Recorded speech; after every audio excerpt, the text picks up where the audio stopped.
Hey guys, how's it going? Toys here. I got a couple. I'm trying so hard not to become a toy guy because I already buy modern books like every Wednesday and I buy back issues, and it's just a lot of money to be into all this stuff. So I'm trying to keep my toy interest to a minimum.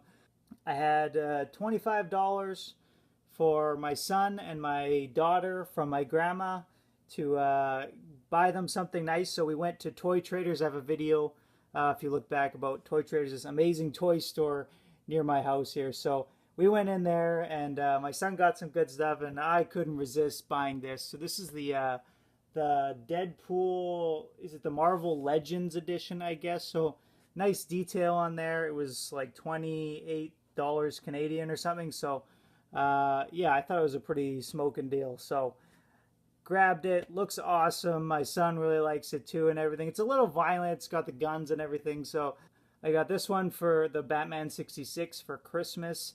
But I also got this Rocket Raccoon one for my son there. So yeah, my shelf is getting a little bit fuller.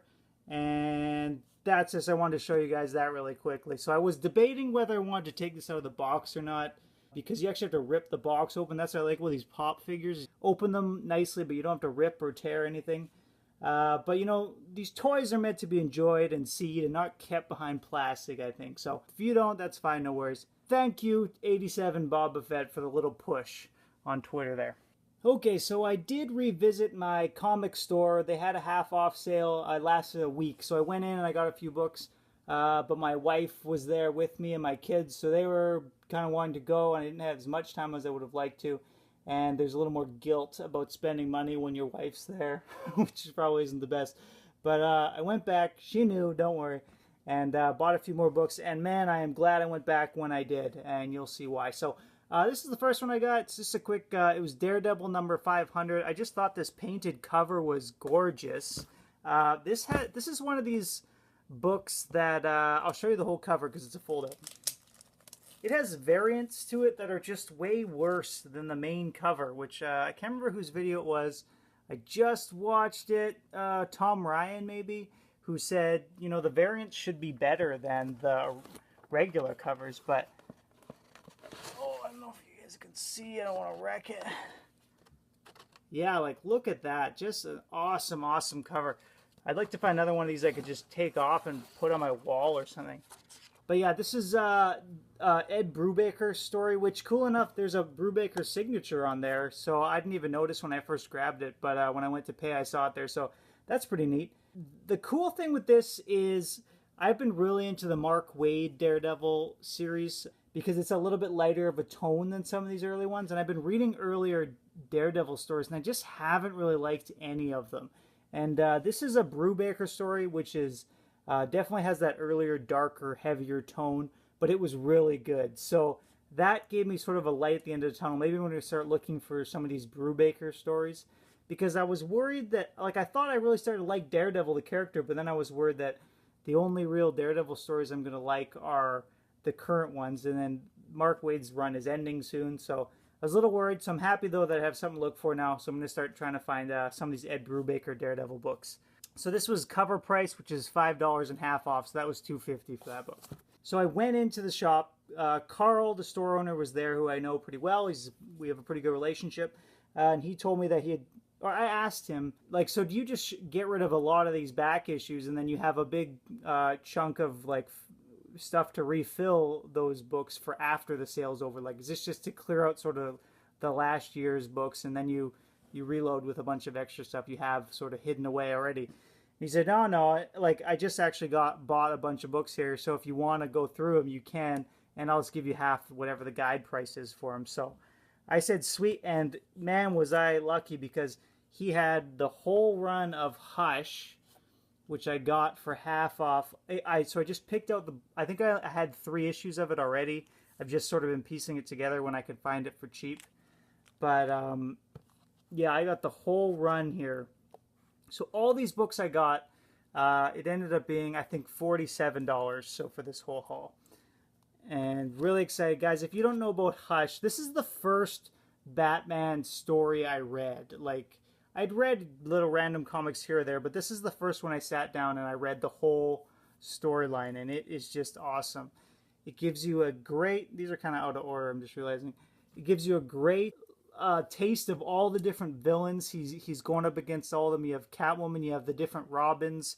It's a really, really great story, and obviously Jim Lee on art is amazing, incredible, and Jeff Loeb's storyline is really great. It's a mystery. It's everything a Batman story should be, and really, really great book. So I would highly recommend it. So these are the more expensive ones if you're looking, because this has Harley Quinn on it. So that's $6.13, and this is the Batman and Superman fight, $6.12. So those are the two sort of more expensive ones in the guide.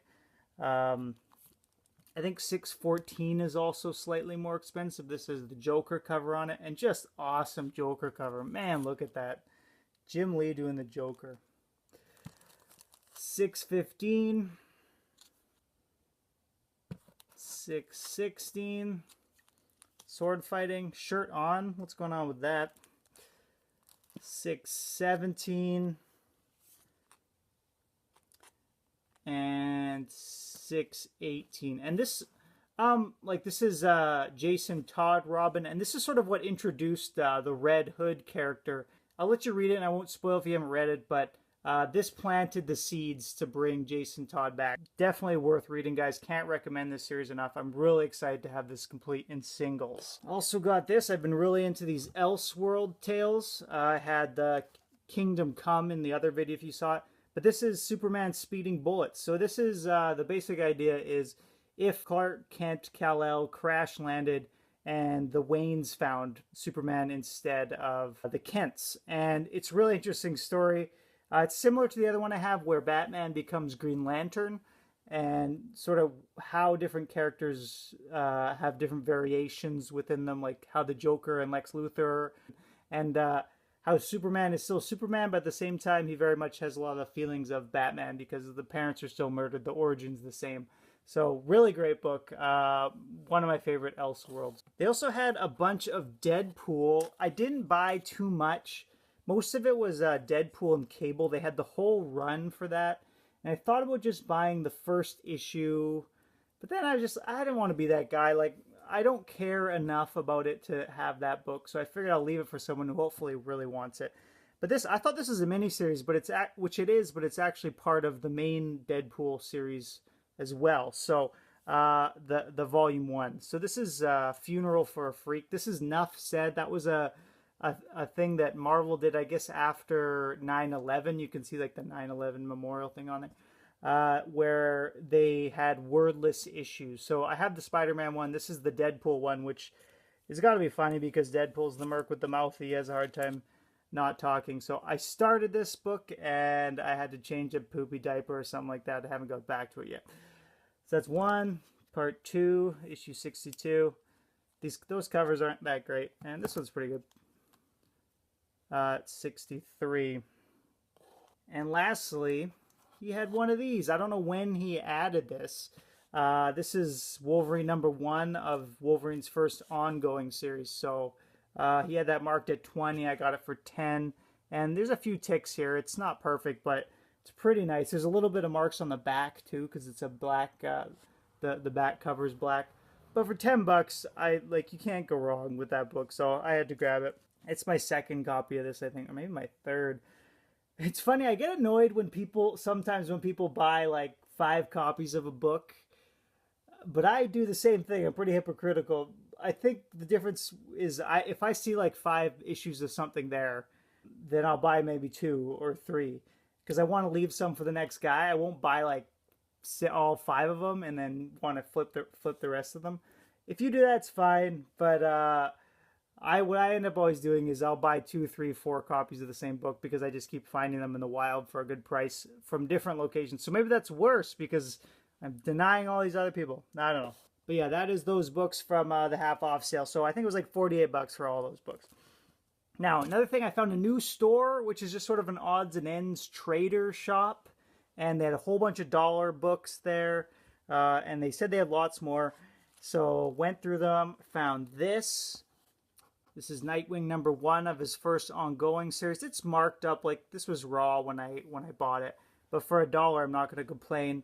And this is going to be in my contest, guys. If you haven't seen the contest video, check it out. Make a video. You could win this book and a bunch of other great ones.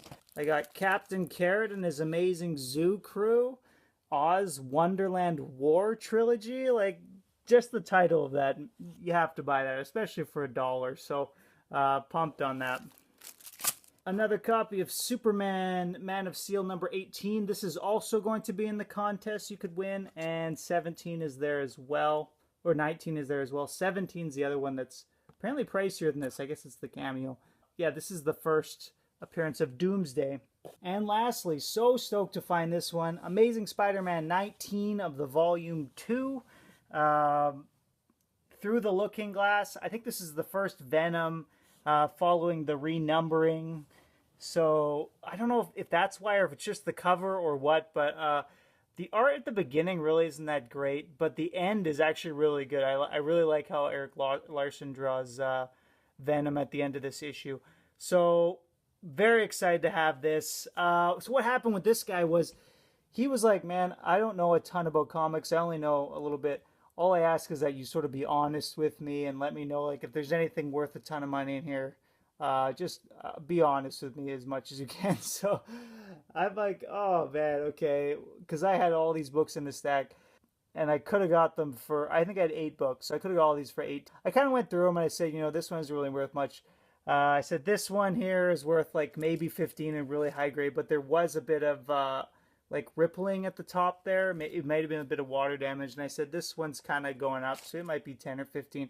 So he gave me like all of them, and I got some bags and some other little things too for 15 bucks. So I still got a really good deal and all that. Also, he said he had a whole bunch of other stuff, other books. He just had a few there. So it was probably the equivalent of like 3 short boxes I looked through. I kind of want to stay on his good side and just be an honest guy as well. You know, I don't want to be out to screw anybody over or anything like that. So yeah, that's going to be it today, guys. Thanks so much for watching. If you haven't, check out the contest video and enter. And you stay classy, YouTube.